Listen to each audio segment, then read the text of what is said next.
तो प्रश्न उठता है, कैसे पहचाने? हाँ, ये इंपॉर्टेंट है।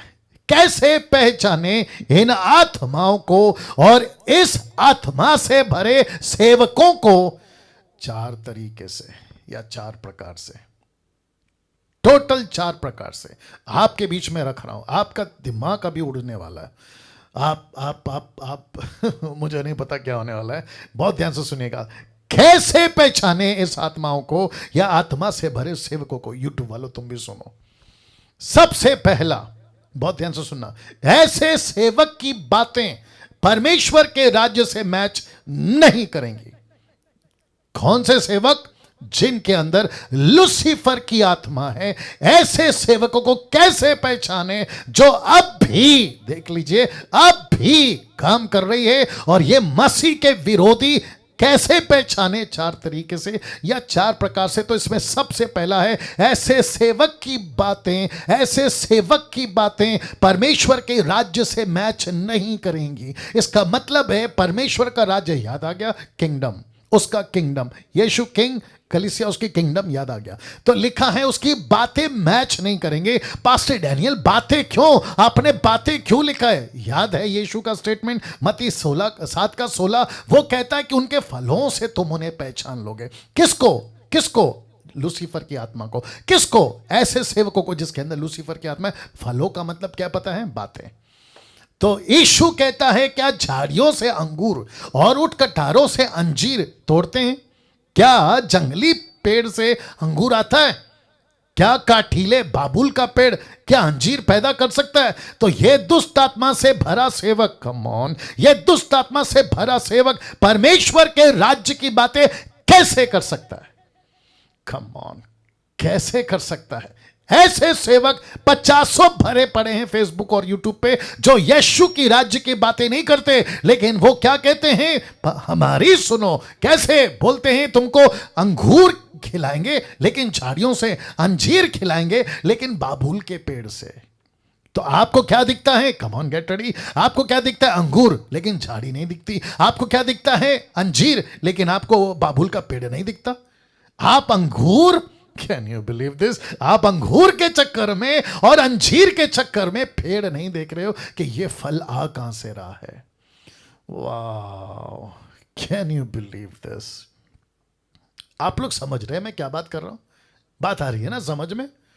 इसका मतलब है कि अंगूर दिख रहा है, लोकेश भाई, अंगूर दिख रहा है लेकिन झाड़ी नहीं दिख रही। अंजीर दिख रहा है लेकिन बाबुल का पेड़ नहीं दिख रहा है।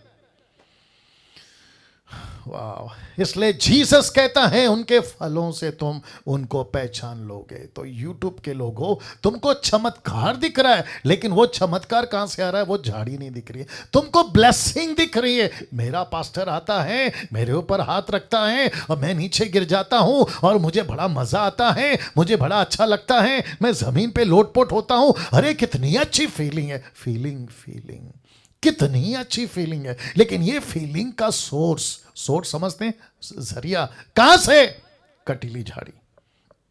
लिखा है कांटों वाली झाड़ी, ये यहां से आ रही है और तुम इसी के चक्कर में पागल हो गए। तो लिखा है ऐसे सेवकों की बातें परमेश्वर के राज्य से मैच नहीं करेंगे। दूसरा, ऐसे सेवकों की बातों में परमेश्वर की इच्छा नहीं दिखेगी, बिल्कुल नहीं दिखेगी।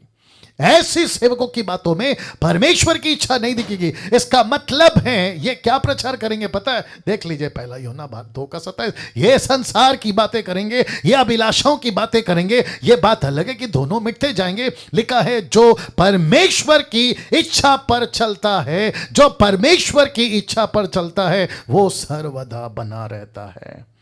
तो ये परमेश्वर की इच्छा पे नहीं चलेंगे, लेकिन बातें कौन सी करेंगे? संसार की बातें कौन से करेंगे? अभिलाषाओं की। ये क्या कहेंगे पता है? मैं रख रहा हूं। ये क्या कहेंगे पता है? जितना हो सकता है हमको संसार में जाना है। बोला संसार में क्यों जाना है? वहां पे मनोरंजन ज्यादा है, अभिलाषाएं ज्यादा है, आपको खूब मजा आएगा। सांसारिक दिमाग, सांसारिक सेवक, सांसारिक कलीसिया, सांसारिक दास और दासियां, ऐसी बातें, इनका परमेश्वर की इच्छा से कोई लेना देना नहीं है। विल ऑफ गॉड कोई लेना देना नहीं, प्रभु की क्या मर्जी है कोई लेना देना नहीं है। तीसरा, ऐसे सेवक की बातों में खुद की महिमा होगी। ये खुद को बहुत महिमा देंगे। कैसे पकड़ें किसके अंदर कौन सी आत्मा है? वचन रख रहा हूं, यूहन्ना 16:14 लिखा है, वह कौन? पवित्र आत्मा ब्रैकेट में लिखा है, वह मेरी महिमा करेगा। कौन? कौन करेगा? पवित्र आत्मा। किसके द्वारा करेगा? डैनियल के द्वारा, निर्जला के द्वारा, आप लोग जितने देख रहे हैं आपके द्वारा। तो प्रभु कहता है, तुम कैसे पहचानोगे किसी को कि इसके अंदर कौन सी आत्मा है? वो जो भी आत्मा या जो भी सेवक है वो सही है या गलत है, ये तीसरा पॉइंट है, वो मेरी महिमा करेगा, यीशु की महिमा करेगा, क्योंकि वो मेरी बातों में से लेकर तुम्हें बताएगा।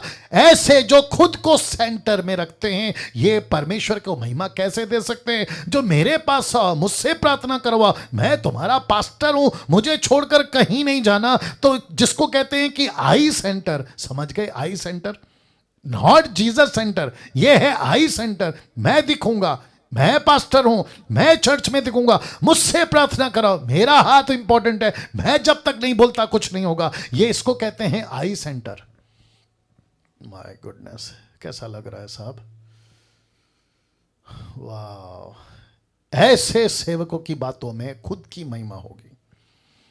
मुझे गुस्सा आता है ऐसे लोगों पर जो कहते हैं कि आपका प्रार्थना निवेदन मुझे भेजो। मैं पूछना चाहता हूं कि भाई, आपका, हमारा प्रार्थना आपको क्यों भेजें? ये सिखाओ कि जब तुमको मुसीबत हो तो यीशु के पास जाओ। तुम ऐसे क्यों सिखाते हो कि तुमको मुसीबत हो तो मेरे पास आओ? देखो कितना बड़ा गलत है। और ये किसका काम है? लूसीफर का काम है। ये कहते हैं आपको कोई भी तकलीफ है, ये मेरा फोन नंबर है, मुझको प्रार्थना के लिए कॉल करो, आपके लिए मैं प्रार्थना करूंगा। जबकि उसको कहना चाहिए कि जब तुमको तकलीफ हो तो यीशु के पास जाओ, यीशु से प्रार्थना करो, यीशु तुमको ठीक करेगा। बीच में कौन आ गया? पास्टर। अब बताइए, सेंटर कौन है? जीसस या पास्टर? जीसस या ऑनलाइन प्रीचर? जीसस या सो कॉल्ड उल्टे सीधे बकवास करने वाले? चौथा, ऐसे सेवकों की बातों में, बहुत ध्यान से देखना, ऐसे सेवकों की बातों में चौड़ा रास्ता सुनाई देगा। कौन सा रास्ता? चौड़ा रास्ता। अब बताता हूं चौड़ा रास्ते का मतलब क्या है। लिखा है मत्ती 7:13, सकेत फाटक से प्रवेश करो, जिसको कहते हैं दुख उठाना, क्योंकि चौड़ा है वो फाटक, चाकल है वो मार्ग जो विनाश को पहुंचाता है, बहुतेरे, इसका मतलब है देयर विल बी मेनी, बहुतेरे जो इसमें से प्रवेश करते जाएंगे। तो इसका मतलब है कि मुझ जैसों को पसंद नहीं करेगी 21वीं सदी की कलीसिया। मुझ जैसों के प्रचारकों को, 10 टकाओं के प्रचार को पसंद नहीं करेगी। क्यों? अगर आप पूछना चाहते हैं क्यों, तो मैं बता देता हूं, क्योंकि हम लोग कौन से वाले? सकेत फाटक वाले। हम कौन सा प्रचार करते हैं? दुख उठाओ। हम कौन सा प्रचार करते हैं? यीशु की सेवा करो। हम कौन सा प्रचार करते हैं? परमेश्वर के लिए क्रूस उठाओ। लेकिन ये लोग क्या प्रचार करते हैं? अरे कोई टेंशन नहीं, आपको पैसे चाहिए, मेरे पास आओ। आपको अमीर बनना है, मैं रख रहा हूं। ये देखो, ऐसे सेवक हमेशा पैसों की बातें करता हुआ मिल जाएगा, क्योंकि चौड़े रास्ता वाला प्रीचर है ना ये। फिर लिखा है अमीर कैसे बनना है, कलीसिया को उसी में बिजी रखेगा। Can you believe this? मैं नाम तो खैर नहीं लूंगा, मैं आपको अभी से बता देता हूं। एक व्यक्ति है अपने मुंबई का, महाराष्ट्र मुंबई का, वो कहता है मैंने नई गाड़ी खरीदी है, उसने खुद ने खरीदी है। वो अपने चर्च को कहता है कि जैसे मेरे पास में नई कार आई है, वैसे तुम सबके पास में नई कार आनी चाहिए, नई गाड़ी। मेरा प्रश्न है, क्या परमेश्वर ने हमको इस संसार में पैसा कमाने के लिए बोला है? वचन क्या कहता देखिए, मत्ती 6:9-19, माफ करें, मैथ्यू 6:19 कहता है, अपने लिए पृथ्वी पर धन इकट्ठा, आगे कोई बोल दे प्लीज, लिखा है नहीं करना।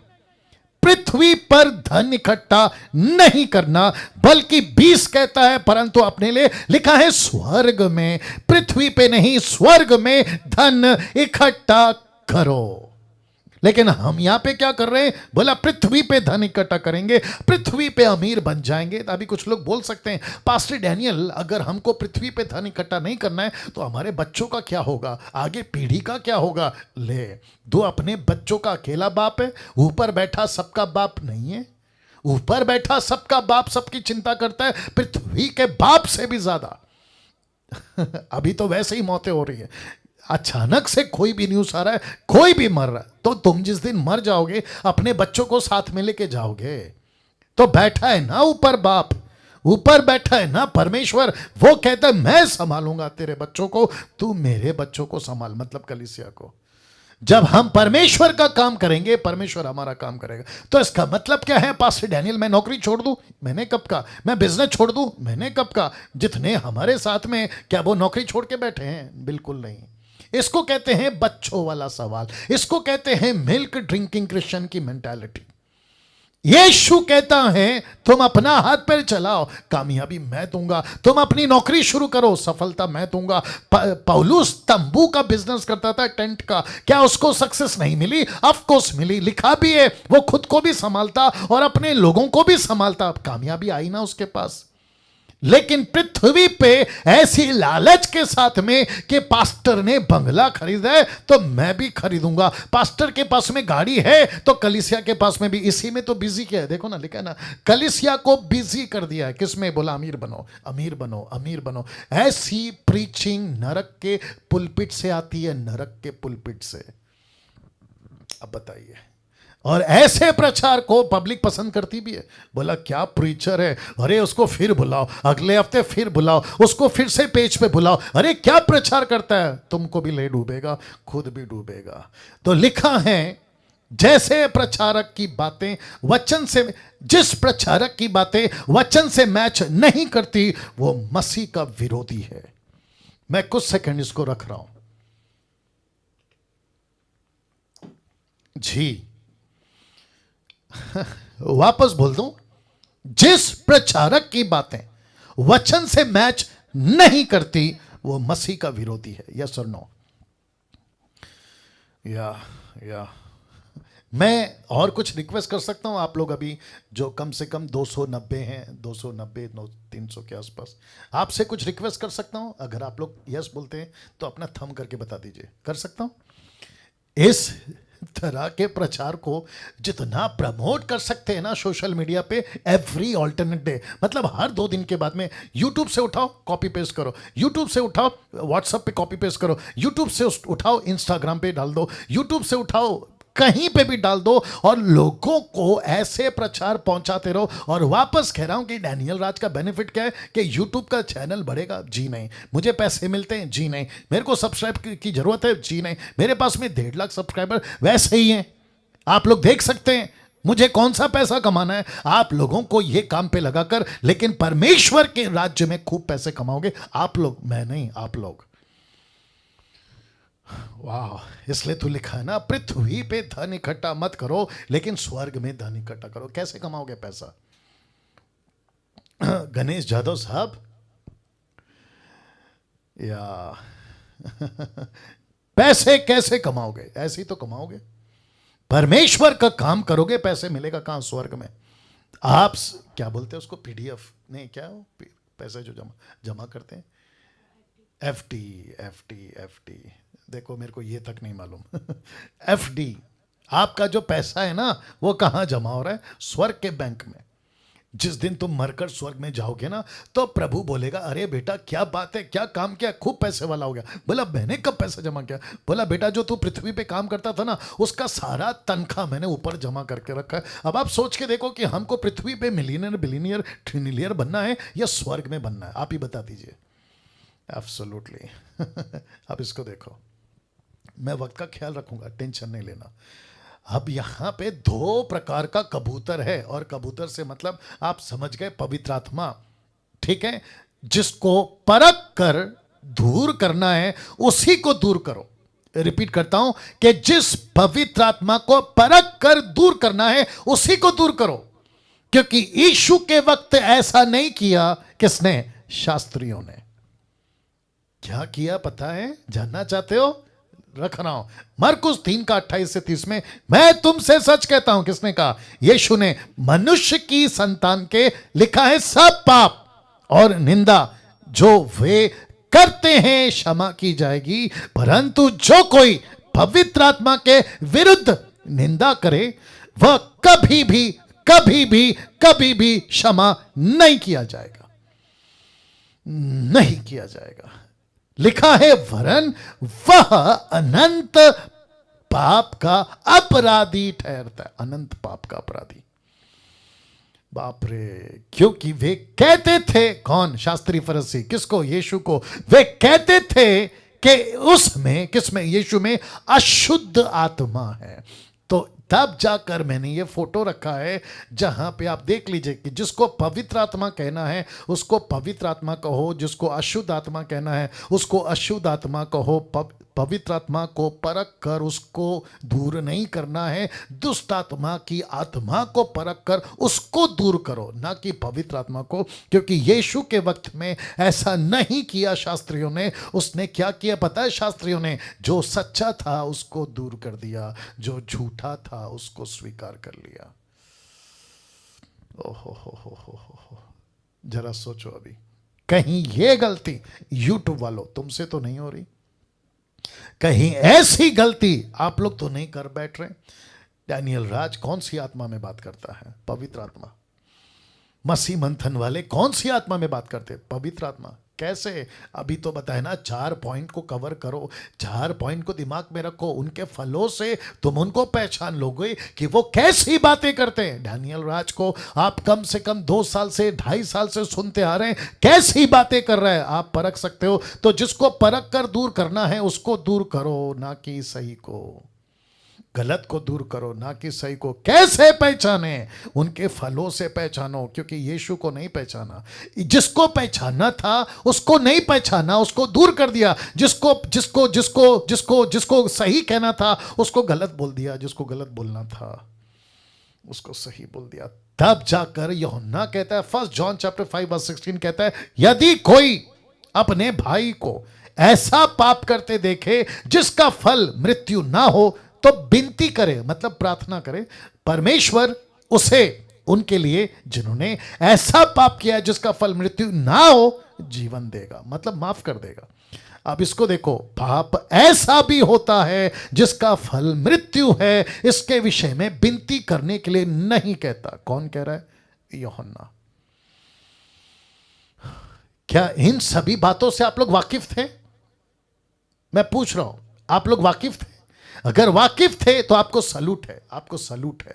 लेकिन अगर वाकिफ नहीं थे तो मैं समझता हूं कि मैंने देरी नहीं कर दी आप तक ये बातों को लाने में। अब इसको ला रहा हूं।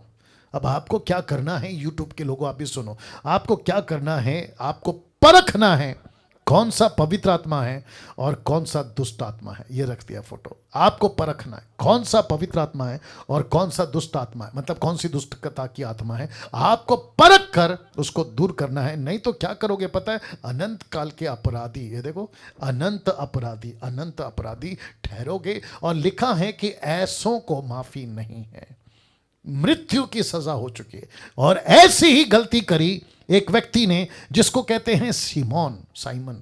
ये व्यक्ति आप जानते हैं, जब प्रेरितों की किताब 8:18 में पतरस को देख रहा था कि प्रचार करता है, हाथ रखता है, चमत्कार होता है, आशीष आती है, परछाई से लोग ठीक होते हैं, पवित्र आत्मा मिलता है, चंगाइयां हो रही है, देख देख के उनके पास में पैसे लाए। ये देखो किधर गया, पैसे लाए, पोटली देख रहे हैं, पैसे लाया। और क्या कहा उसने? आकर कहा, देखा कि प्रेरितों के हाथ रखने से पवित्र आत्मा दिया जाता है, तो उनके पास रुपए, ये देखो ब्लैक में लिखा है ना, रुपए लाकर कहा कि ये अधिकार मुझे भी दो कि जिस किसी पर हाथ रखूं वो पवित्र आत्मा पाए। अब आप सभी को पता है कि पतरस ने कैसे डांट लगाई, बोला तू और तेरे पैसे नाश हो।